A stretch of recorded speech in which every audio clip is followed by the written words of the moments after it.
In 2011, the Global Business School Network launched the MBA Video Challenge, asking the question, can an MBA change the world? These videos highlight the innovative work that business school students are doing in developing countries around the globe. It's a very great honor this evening that we are joined by a student representative of the winning team. And we're going to watch the video in just a moment on the $300 house project. The winning team came from the Tuck School of Business at Dartmouth. And so we're very pleased that Jacqueline Stein is with us this evening. As business school students, the problems of society should be your own problems. And solving those societal problems is really a business challenge, and it is an innovation challenge, and it is really doing good. He and I met and talked about the $300 house, and he said, would you be interested in pursuing this topic as your first year project? And I was really excited to hear about the project. He told me to think about it for a week. I thought about it for an hour and said yes.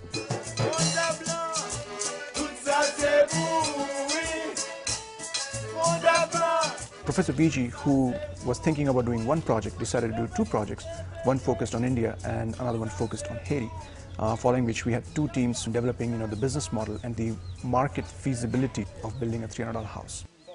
One of the things that drew me to Tuck was the idea of a first-year project. I think in the classroom we learn a lot of theories and get to learn from cases and previous companies, but here we're thrown into the mix and our skills are tested, and I think that's one of the best ways to learn. Not only are they fulfilling the academic goals that we have of the first-year project, but they're doing so in a way that advances their own personal leadership and really offers the opportunity for individual transformations as they reach out to the world and attempt to make a difference. When I went to Haiti, I found that the situation was worse than I had expected. When you actually go and visit slums, it is a life-changing experience. You begin to understand what real problems humans face.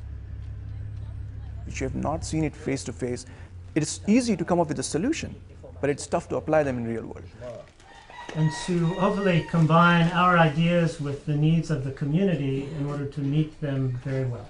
The field visits, the surveys they designed, and the interactions that they had really informed them as to what exactly are the problems that these people are facing, which should be solved in the context of the house.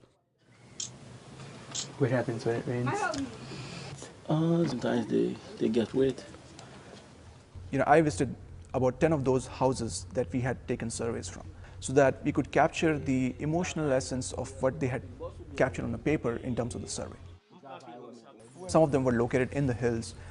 We had to hike to get to these houses. While forming a solution on paper as a first step is critical, applying it in the right context in the real world is the most important step. That has been our biggest learning. So, some of the key takeaways that are captured in this document are the ones that got bolstered yesterday after our conversations with some of the house members that we met. About 70% of the respondents through the survey said that they actually own the houses as well. A problem like a $300 house is ideal for an academic institution to tackle because it is a multifaceted problem. It requires a cross-disciplinary approach. But what we're doing is creating this toolkit. The prototype workshop was a very exciting extension of the first-year projects, where Tuck was able to host individual architects and designers from around the world for a 4-day workshop that was really the epitome of collaboration. It was key learning, working with doctors, with architects, with people from the engineering school. So we had some students from Tuck doing their independent studies. We had people from the health side. So it was really interesting to see this mix of, I would say, profiles, professionals, and all bringing their skills to these projects. So we were also looking at configurations of houses that might be grouped around communal spaces. Coming from Brazil, I've seen a lot of things that developed countries just develop and send to the developing countries, and just things just don't work. So I think it was very good to involve the Haitians here. Because I think if I were put in a nice house and I'm still struggling to have access to food every day, I don't think I will be able to enjoy this nice house. So keep in mind that they need to take care of themselves. We Haitian people, we are proud people. We are not proud of charity. And I don't think charity will resolve the problem of Haiti. It was really like emotional for me in the end, like just listen to them, speaking to their problems, and then you put yourself and see like how great life you have actually, and how difficult life can be, and you need to do something. It's just, you can't just sit back and listen to this. But at the same time, if you only the team is really committed to work with the people. We are not going to find a solution. They are going to give us a solution.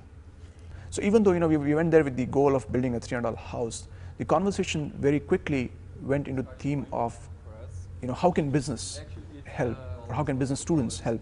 You have commitment in a place like TAC to do something. It's really easy, and you find all the doors open.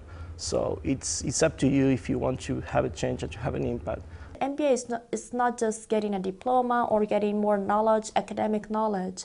I would say it's much more than that, because it's possible to make money, to make something sustainable, and also help lives and to make something good for the society.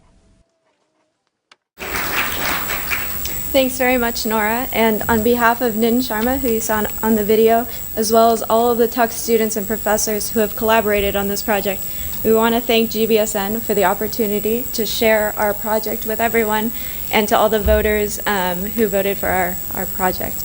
This has truly been a collaborative effort, and without the help of Tuck, which has really allowed us to pursue anything we want to, and turn our idea into reality. So thank you to the Tuck Business School as well.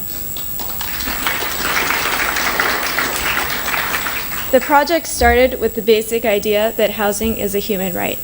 Even a spider has a house, a place it can return to for shelter from the elements. However, millions of people around the world do not even have this luxury. They are living in slums or on the streets. They are also trapped in a vicious cycle called the poverty trap. As they don't have a place with shelter, they have no place to study. With no place to study, they cannot get a proper education. And it was so interesting to see how leadership exists in Haiti. In a town that has nothing, you still have this very civilized organization where there's local leaders from each city. And we were able to talk to them and hear their opinions about what they wanted from these houses. They highlighted three main things. One, and above all else, is that these houses must provide security from the elements, from the hurricanes and from the earthquakes. They also said that these houses have to look like everyone else's houses, or they won't accept them for being their own house, so they have to fit into the community. And third, they must be built on the people's land. Before going there, we didn't understand that people actually own land in Haiti. They just don't have the money to build their houses on top of it. So this was very interesting, interacting with these leaders, hearing their opinions, and hearing them speak on behalf of the community. And we were also fortunate to go and visit people who would be receiving these houses. From this visit, we identified 3 houses that we'll be building prototype houses for this July, so in about a month. So we'll be able to test the materials for these houses and see how the community reacts. After that, and as part of my first year project at Tuck, we designed a roadmap that will allow the construction of 100 houses in this small town of Fond-de-Blanc, provided the prototypes are well received. So overall, this has been a truly rewarding experience and an initiative that will continue for years to come, with Tuck students collaborating with Tuck faculty as well as with community leaders. So I just want to thank again GBSN for the opportunity to share our project, and hopefully at next year's conference in Tunisia we'll have another update for you guys. So thank you.